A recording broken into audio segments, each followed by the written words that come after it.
guys wanted this, so here it comes. Just before the video starts, let me make it clear. I'm no professional here. I'm just a stupid, normal human sharing her experience and what she did. So, let's get to January of 2020. That is when we knew about COVID, and my school ended in February, and we were given around 2 weeks to prepare for our pre-boards, and that was in March. So that is when the COVID really started hitting in Nepal. So my exams were cancelled. After a month or so, CAIE announced that the Meijin series was cancelled. So those who don't know what A-levels is, it's a course from Cambridge International University. So it's same all around the world. If I study A-levels in UK or if I study A-levels in Nepal, the exams and course is same. But my exam was cancelled. So what now? The exam happens 3 times in a year: February, March, May, June, and October, November. And my school only allowed us to give exam in May, June, and we were like, are we supposed to lose 1 year now? But later my school gave us 2 options.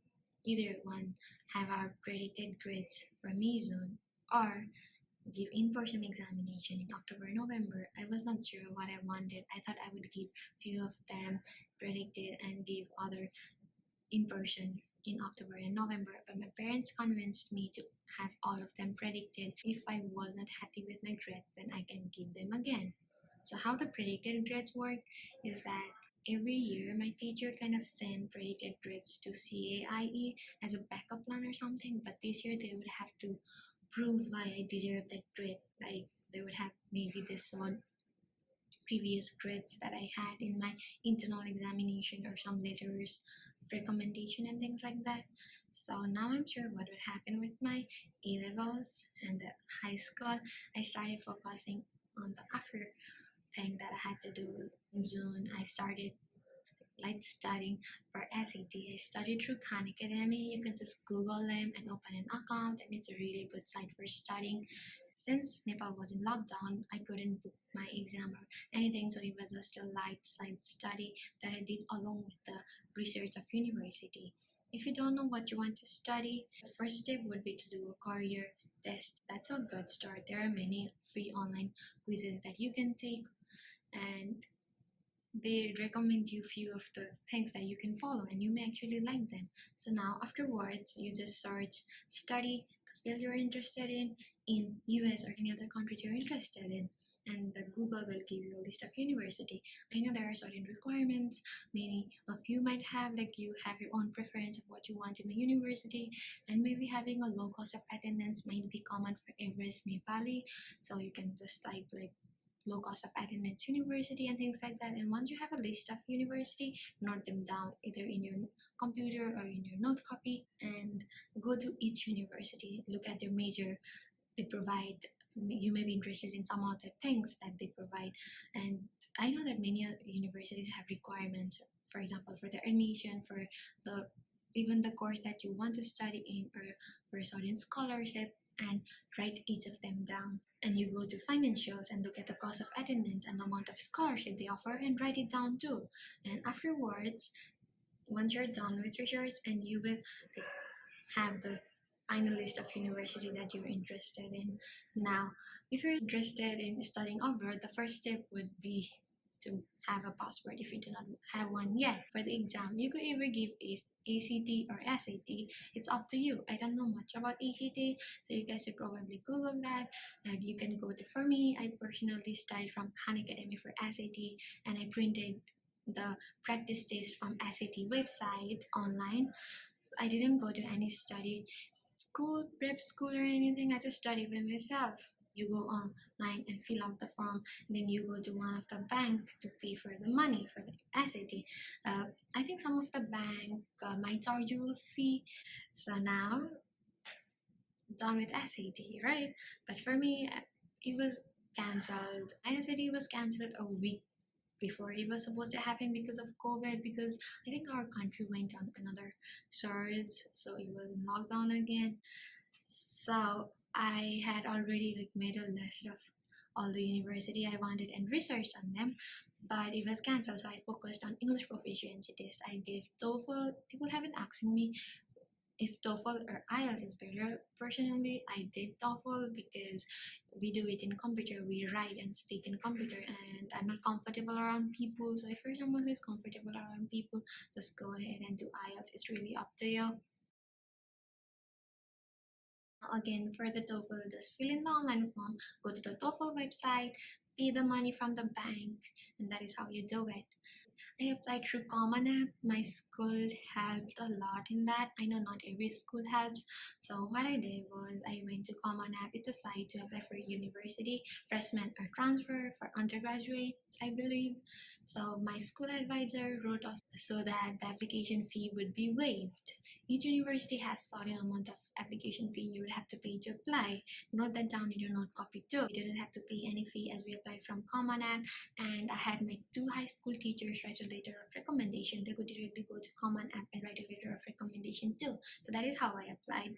But I know not every school helps, so there is another way to apply to go to the university, and there is an option called apply now, and have a look at it. There are certain requirements, certain SAT, English proficiency test, certain forms you have to fill for the scholarship. I won't say what it is because it really differs from one university to other. And once you're doing your first research, you should note them down in your copy. Like you should know what you need so that before the deadline you are ready for it. Before applying, have a look at the application, all the things you need, and just fill in the form. If you're confused about anything, just Google it or YouTube. When I was confused with how to fill a form or anything, I just went to YouTube and so I was like how to fill. And for the application fee part, it's a much. Like if you apply to 20 university and each of one university might cost about $40 in average, it's a lot of money. So go to their financial page and there is an email, and you could email them about your situation saying how you can pay for the application fee, and they will give you a waive, and that is how you do not pay for the money.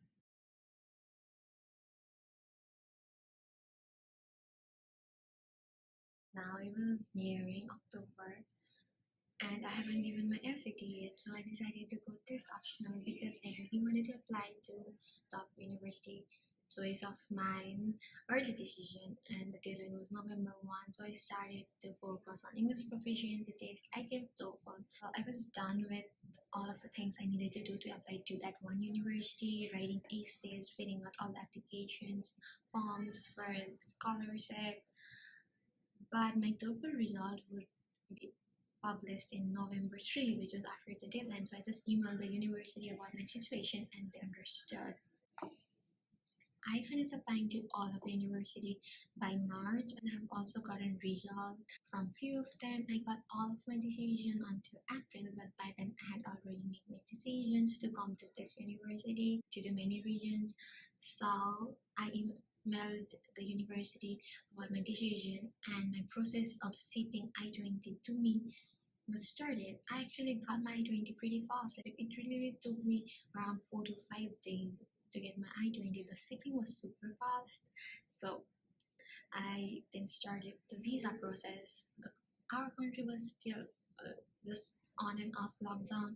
So I filled the form online, went to the Nepal Investment Bank to pay for my fees, and by this, you should have your passport with you. And I came back. You also need to fill the DS-190. And if you don't know how, again, you do. And DS-190 expires each month. So if you fill DS-190 in March 1, but it's April and you don't have your appointment yet, then you have to fill it again. I waited so long and finally got my visa appointment day on July 2. And I know this is so stressful and tiresome. I was literally sitting in the middle. There was counter 8, there was counter 9, and two consecutive people in counter 8 was rejected when I was called. I was like, yeah, go ahead, do that. And I was like, I saw them getting rejected. I was literally shivering. What I told myself before going to that country is that I have worked hard. Even if I don't trust myself, I trust my hard work. I knew that I wanted that and why I wanted. And I got it. Really, I don't understand and I don't relate to people who say that you don't have to prepare for visa interview, because I think you do like research the strong point of the university and find out reasons why you chose that university, find out reasons why you want to study what you're studying. Just you have to be sure of what you want and make them feel it. Visa officers are not there to reject you. That is something you need to understand. They are just to have communication, like a conversation, understand you, and they're normal human beings. So treat them as one. What I said about preparing is being sure of what you want. You should know what you want and why you're doing that, so that the visa officer feel that you are not messing around here and you know what you want. Since student visa is non-immigrant, you're returning back. Make them feel it. They should understand that the main reason you're going to the country you're going is to study and not other things. And that's it. Got your visa. It's a lot of process, I know. This took a really long time for me to understand. You need to learn to trust yourself. If you want to succeed, you need to trust that you will. And also, another thing that I learned late is that everything depends on you. You need to research. If you research, you're good. Really, it really took me so long, but that's the way to go. Research, work hard, and trust that you will succeed in what you want. Now, I'm here. I love it. The professors are so nice. The environment is so nice. The people here are so nice. There are so many opportunities. Like back home, I could like study and say that I don't have enough research, but here, professor gives you every resource. So all you have to do is study. Simple as that. There are like clubs if you want to join. There are different programs that are happening each week. Life is so fun here. There are so many opportunities you can explore. There are so many new things you're trying. Like I've learned how to swim. I've never swum before I came here. I took swimming classes. I always wanted to learn Korean. I even learned Korean by myself during my gap year. I'm taking Korean class here. I'm studying about human body, which is so cool. Sometimes it's hard, but it's so cool.